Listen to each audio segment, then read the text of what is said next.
কিছুজন পুলিশ কর্মী হঠাৎ করে ওয়াই চ্যানেলে আসে। প্রথমে দিকে ছবি তোলে, অল্প অল্প ধমক দেওয়ার চেষ্টা করে। পরে 15-20 জন পুলিশ, কিছুজন কলকাতা পুলিশের ড্রেসে, কিছুজন সিভিল ড্রেসে আসে। আসার পর যে গাড়ির ড্রাইভার ওদের ধমকি দেয় যে তোমরা এখান থেকে গাড়ি নিয়ে যাও, না হলে তোমাদের লাইসেন্স ক্যান্সেল করে দেবো, গাড়ি বাজেয়াপ্ত করে দেবো, ব্যবসা বন্ধ করে দেবো।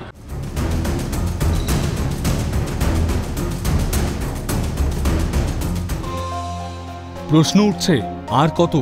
কাদম্বিনীর বিচারের দাবিতে টানা 54 দিন পথে থেকেছেন জুনিয়র চিকিৎসকরা। রোদ ঝড় জল উপেক্ষা করেও আন্দোলন চালিয়ে গিয়েছেন। শাসানি হুমকির মুখেও পড়তে হয়েছে। প্রতিবাদীদের ওপর পুলিশি বল প্রয়োগের ছবিও ক্যামেরায় ধরা পড়েছে। আন্দোলন বানচাল করতে বারে বারে প্রশাসনের অতি সক্রিয়তার অভিযোগ উঠেছে। শুক্রবার ডেকোরেটরদের ফোন করে হুমকি পুলিশের, মঞ্চ বাঁধতে বাধাদানের অভিযোগ তুলছেন জুনিয়র চিকিৎসকরা। তারপর নিজেরাই হাত লাগান কাজে। যে হাত স্টেথো ধরে সেই হাতে বাঁধলেন বাঁশ। এই ছবি বুঝিয়ে দিয়েছে আরও দৃঢ় হয়েছে লক্ষ্য বজ্র আতুনি প্রতিবাদের দাবিতে। বারবার দিয়ে আর ওনাদিকে বারবার হুমকি দেয় যে তোমরা গাড়ি নিয়ে চলে যাও, দিয়ে ওদিকে জোর করে ঠেলে গাড়িতে ওঠানোর চেষ্টা করা হয়। তখন আমি যখন আটকাই, না স্যার গাড়ির সামনে যখন দাঁড়াই, না স্যার গাড়ি নিয়ে যাওয়া যাবে না, আপনি সঠিক কারণ দেখান তাহলেই নিয়ে যেতে পারবেন। তখন আমার উপর টানা হিজড়া চালু হয়, ভিডিও করা যাবে না। তখন জোরপূর্বক আমাকে ফেলে দেওয়া হয়, আমি পড়ে যাওয়ার পর লাথিও মারা হয়।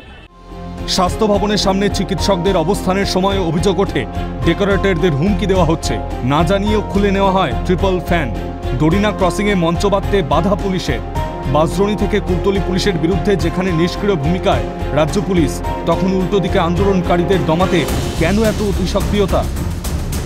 সবাই প্রতিবাদ করতে নামছি সমাজে, সেখানে আমরা বারবার করে দেখতে পাচ্ছি পুলিশের ইনঅ্যাকশন, পুলিশের নিষ্ক্রিয়তা।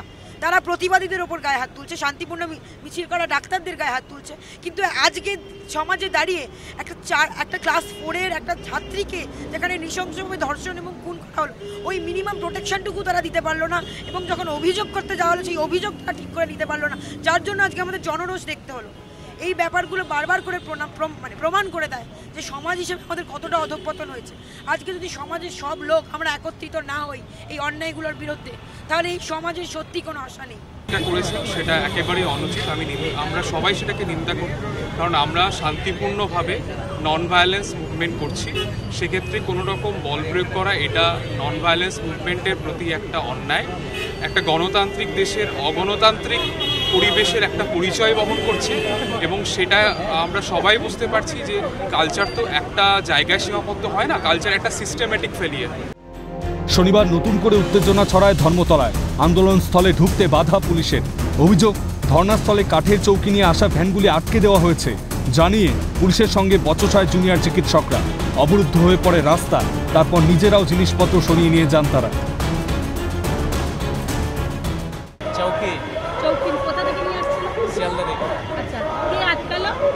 এখানে দুজন সিভিল ড্রেস পরা দেখলেন তুমি, কলকাতা পুলিশ তারা আটকাচ্ছে। এটা কোথা থেকে আসছিল? এটা আমাদের এখানে অবস্থান মঞ্চে আমাদের থাকার জন্য, তার জন্য আমরা করেছিলাম। প্রথমে দুটো ফ্যান অ্যালাউ করেছিল, তারপরে হঠাৎ করে এখানে কোনো কারণ দেখেন, কোনো ডকুমেন্ট বলতে পারছে না যে কেন বন্ধ করেছে। বলছে যে নিয়ে যাওয়া যাবে না, কোনো লিখিত অর্ডার তারা দেখাতে পারেনি, হয়তো হোয়াটসঅ্যাপ কলের কোনো অর্ডার, তো তারা আটকেছিল। আমরা ওখানেই বাস নিয়ে দিয়েছিলাম। এবার তারা বলেছে আচ্ছা তোমরা নিয়ে যাও, আমরা নিয়ে চলে যাচ্ছি। প্রতিবাদের কণ্ঠরোধ, কেন আন্দোলন দমাতে এত মরিয়া পুলিশ? পুলিশের ভূমিকা যদি বারবার প্রশ্নের মুখে পড়ে, তাহলে গণতন্ত্রের ভরসা কোথায়? ক্যামেরায় সঞ্জীব চক্রবর্তীর সঙ্গে অভিরূপা হাজরা ও অয়ন শর্মার রিপোর্ট, ক্যালকাটা নিউজ।